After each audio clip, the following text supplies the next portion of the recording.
The hum of your breath is the only sound you hear as your eyes flutter open. The air feels thick with tension. You're not alone. Surrounding you are strangers, hundreds of them, each one just as bewildered, just as frightened. The walls stretch endlessly, sterile and cold, like the waiting room of a forgotten nightmare. Then a voice, calm, mechanical, yet chilling, fills the space. The rules are simple, it says. Play the games, follow the rules, and survive. But something feels wrong. The first game begins, a seemingly innocent childhood pastime. Then a single mistake, a sharp, ear-splitting sound. A body falls.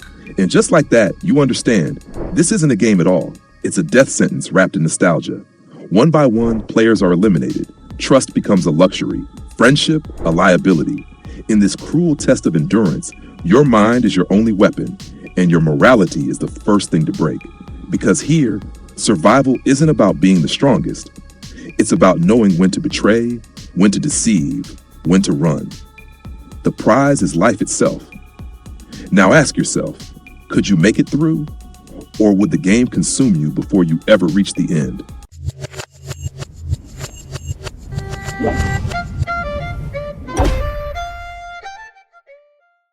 The mastermind behind every gripping tale is a mind capable of crafting nightmares that feel all too real. And this one comes from a filmmaker who understands both the beauty and the brutality of human nature. Hwang Dong-hyuk, the genius behind this phenomenon, has never shied away from intense storytelling. His past works, including Silenced, a film so powerful it led to legal reforms in South Korea, and Miss Granny, a heartwarming yet thought-provoking comedy drama, prove his range. But this time, he pushed the boundaries further than ever before, creating something that would not just entertain, but haunt viewers long after the screen fades to black. He spent over a decade refining this concept, an idea born from frustration, from personal struggles, from a world where desperation and greed often decide one's fate. And when he finally unleashed it upon the world, it sparked a global sensation unlike anything seen before. The deadly tournament unfolds, a desperate man, a mysterious invitation, a game where the only way out is to win or die trying. Song Gi-hun is drowning in debt, abandoned by luck and haunted by past mistakes. Then, an offer. A chance at redemption? Or is it just another trap? With nowhere left to turn, he steps into the unknown, alongside hundreds of others, each one burdened by their own tragic story. The first game is deceptively simple, a childhood pastime remembered fondly by many. But when the first player stumbles, the horrifying truth reveals itself. One wrong move, a flash of red, a lifeless body hits the ground. Panic spreads like wildfire, but running is futile. The masked overseers, emotionless and calculating, watch from the shadows, ensuring that every game is played fairly. And by fairly, they mean with absolute finality. With every round, the stakes rise. Games once played for laughter and fun now hold an unthinkable cost. Alliances form, but trust is fleeting. The line between friend and enemy blurs.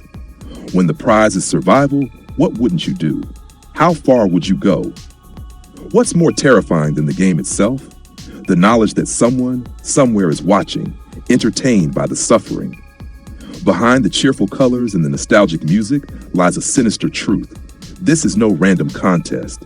This is a spectacle, a performance, a carefully orchestrated nightmare designed for the amusement of unseen elites who feast on desperation. It's a brutal commentary on a world where the rich play God and the desperate are reduced to pawns. But even in the bleakest moments, there is hope. Because in this game, the most unexpected player might just change everything. And now it's time to finally say it. Welcome to Squid Game.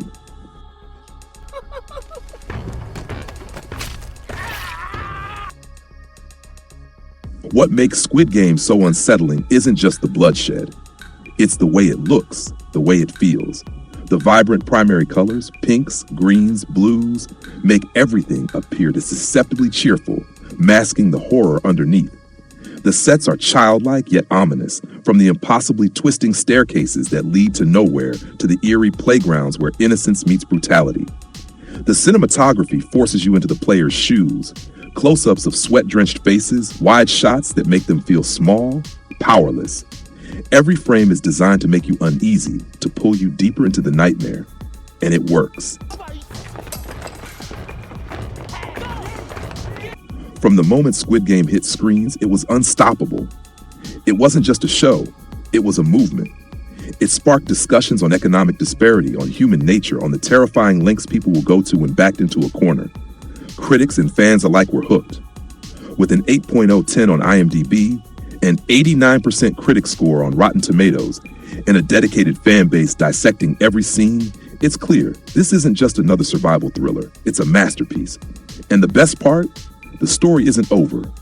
With 2 seasons down and a third on the way, the nightmare continues.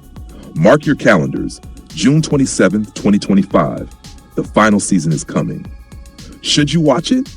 Let's be real. If you love intense, thought-provoking dramas that challenge your perception of morality, Squid Game is a must-watch. It's not just about survival, it's about power, choice, and the terrifying reality of human greed. But if you're looking for something lighthearted, this isn't it. This series is brutal, emotional, and unflinching. You'll be left breathless, questioning what you do if faced with the same impossible choices. Now it's your turn. What do you think? Would you survive the games, or would the pressure break you? Drop your thoughts in the comments below. And don't forget, like, subscribe, and hit that bell icon so you never miss a deep dive into the world of entertainment. Until next time, keep watching, keep scouting.